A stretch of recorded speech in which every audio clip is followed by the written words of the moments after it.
Paz do Senhor Jesus, seja mais uma vez bem-vindo ou bem-vinda ao canal do Estudo Bíblico José Carlos Maciel. Meu nome é José Carlos e para mim é um prazer ter você aqui inscrito no canal. Agradecendo a você que se inscreveu recentemente, diz a você curta, comente e, se possível, indique o canal para mais alguém. Amém?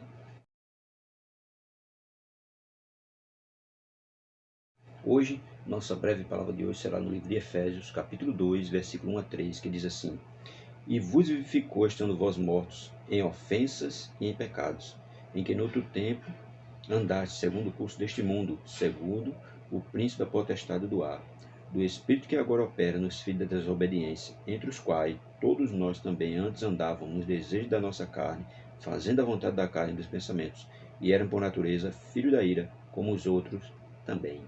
Amém? A tradução da nossa breve palavra de hoje será: mortos para Deus. Porque quem está no pecado, ele está morto para Deus, ele não está vivo. Mesmo andando no mundo, mesmo vivo na terra, mas para Deus ele está morto, porque ele está só envolvido em pecado. Nossa introdução vai dizer assim: pode-se dizer que antes de conhecer a Cristo, os cristãos de Éfeso estavam mortos em seus pecados, tá vendo? Mortos em seus pecados, distante de Deus. Efésios capítulo 2, verso 1. E vos vivificou, estando vós mortos em ofensa e em pecado. E antes de Cristo, eles estavam mortos. Pois sua vida era controlada pelo poder do pecado. Devido a seu comportamento e sua atitude, possuíam tão pouca capacidade de se relacionar com Deus quanto se estivessem mortos. Tá vendo? Eles tinham pouca capacidade de se relacionar com Deus, porque o pecado era tanto, o pecado aprisionou tanto, que eles não tinham condições nem de se relacionar com Deus. Então, para Deus eles estavam mortos. Mas, o versículo 1 deixa bem claro que Deus os vivificou, mesmo eles mortos em delito e pecado. Através de quem? De Cristo Jesus. Continuando. Sua vida era moldada por duas forças: este mundo e o príncipe da potestade do ar. Efésios 2:2, que diz aí: em que noutro tempo andaste segundo o curso deste mundo, segundo o príncipe da potestade do ar, segundo o curso do mundo, só fazendo as coisas do mundo e fazendo as coisas do príncipe da potestade do ar. Era isso que eles vinham fazendo. A segunda expressão descreve alguém que exerce influência na atmosfera e também na terra, e que, portanto, influencia o mundo como um todo, né? O príncipe da potestade. Por isso que vai dizer: o príncipe em questão é Satanás, né? Que ele controla o mundo, né? O príncipe da potestade controla o mundo e influencia as pessoas a fazer só coisa para se afastar de Deus. Aí diz aí: Satanás é aquele que instiga as pessoas a desobedecerem a Deus. Tá vendo? Ele faz com que a influência dele é tanta nas pessoas que estão envolvidas no pecado, que faz com que as pessoas desobedeçam a Deus. Deixa de fazer a vontade de Deus para fazer a vontade dele. Por isso que vai dizer que eles estavam mortos. Mas Deus vos vivificou, mesmo eles estando mortos. Aí diz: existe uma forte correlação espiritual entre a desobediência a Deus e a escravidão a Satanás. É claro, uma forte correlação, porque quem está escravizado no pecado, ele não quer obedecer a Deus. Ele só quer fazer a vontade dele, a vontade daquele que está, a quem ele está escravizado. E quando está escravizado no pecado, ele só quer fazer o quê? Pecado. Satanás influencia tanto a vida dele que, para ele, tudo que ele está fazendo, ele acha que é natural. Mas não é. Ele está se afastando cada vez mais de Deus. Seu objetivo é fazer a vida pecaminosa parecer tão natural a ponto de as pessoas responderem quando alguém questiona seu comportamento. Mas é assim que o mundo funciona. Não é assim que todo mundo faz. Né? As pessoas vão dizer logo quando alguém fala algo errado: não, mas todo mundo está fazendo assim. Aí ele não se preocupa em analisar que aquilo que ele está fazendo está afastando ele cada vez mais de Deus. Porque o pecado escraviza tanto o homem que tudo que o homem está fazendo de errado para ele é natural. Ele vai olhar e vai dizer: não, mas fulano fez, cicrano fez, e não aconteceu nada, então eu posso fazer, que é natural, todo mundo está fazendo. Mas a gente sabe que não é assim. Mas o pecado, né, aprisiona, escraviza, cauteriza a mente do ser humano, faz com que ele não enxergue a verdade, e para ele tudo que ele está fazendo ele acha que é o certo, mas está andando errado. Paulo enfatiza que não eram apenas alguns deles que estavam espiritualmente mortos antes de Cristo os enviar e os salvar. Tá vendo? Não eram alguns, era praticamente todos. Toda a comunidade estava aprisionada no pecado, né? Estava fazendo só coisas que não agradavam a Deus. Cada um dos cristãos, quer judeus, quer gentil, havia sido desobediente Efésios capítulo 3, a parte A, que diz assim: entre os quais todos nós também, veja, todos nós também. Então, todos eles estavam em pecado. Os gentios estavam em pecado. Todos eles só fazendo a vontade dele e a vontade do mundo. Só fazendo a vontade dos pensamentos e a vontade do mundo. Para provar essa asserção, só precisamos refletir sobre nosso próprio modo de viver antes de aceitarmos a Cristo e nos lembrar de que, como éramos dominados. Era, porque quando a gente não tinha Jesus, a gente vivia o quê? Fazendo tudo quanto não devia. Fazendo só a vontade do nosso pensamento. Vivendo longe de Cristo, vivendo longe da comunidade de Deus. Porque tem pessoas que nasceram lá cristão, mas tem pessoas que não nasceram lá cristão. E viviam no mundo fazendo tudo quanto o mundo mostrava para ele, tudo quanto o mundo colocava na mão dele para fazer. E ele muitas vezes achando que estava fazendo certo. Quando a gente olha para trás e vê como não era a nossa vida, dá até vergonha de falar. Porque eram coisas horríveis, coisas que não dá nem para falar.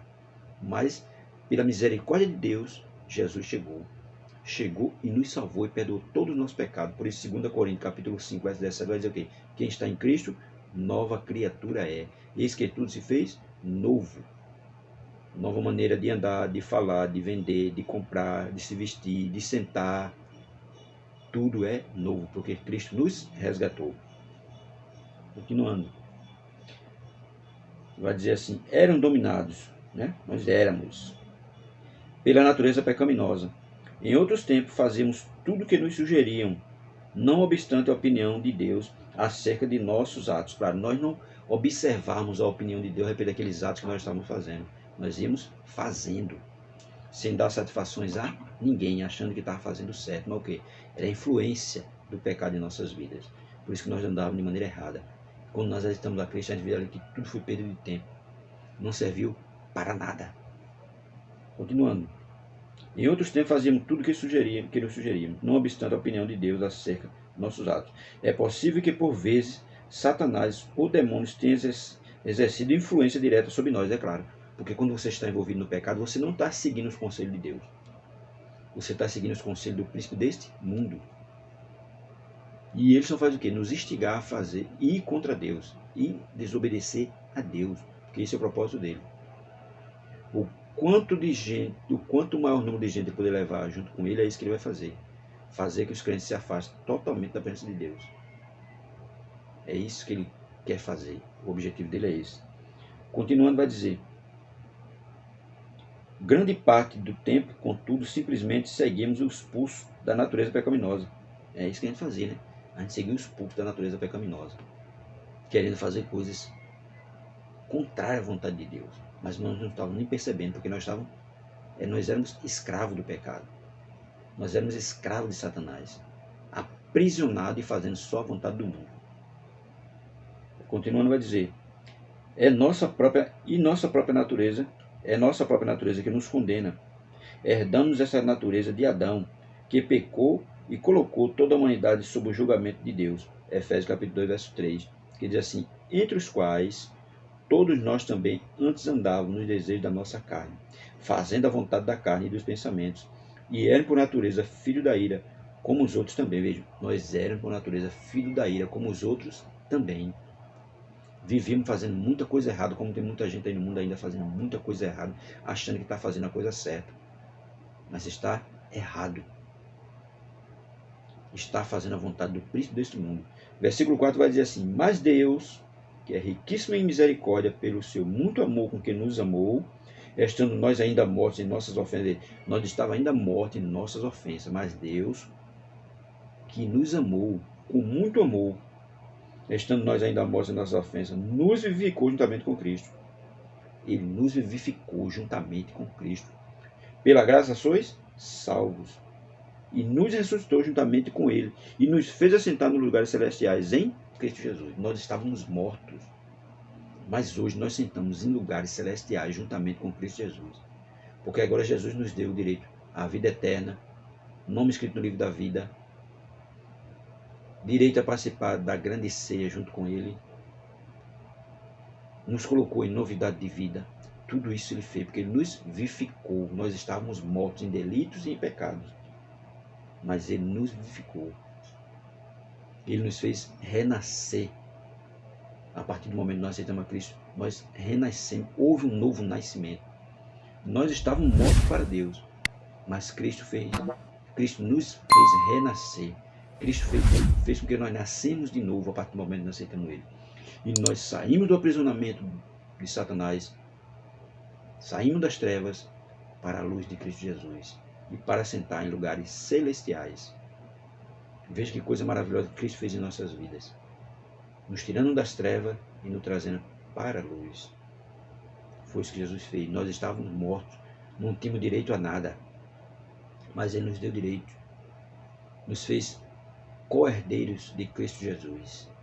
Que Deus nos abençoe e que nós possamos buscar cada vez mais a presença de Cristo em nossas vidas, porque nós estávamos mortos, mas Ele nos vivificou, mesmo estando nós mortos em delitos e em pecados. Amém? Deus abençoe a você, Deus abençoe a sua vida, Deus abençoe a sua família. Se gostou do vídeo, curta, comente e, se possível, indique o canal para mais alguém. Deus abençoe a todos em nome de Jesus.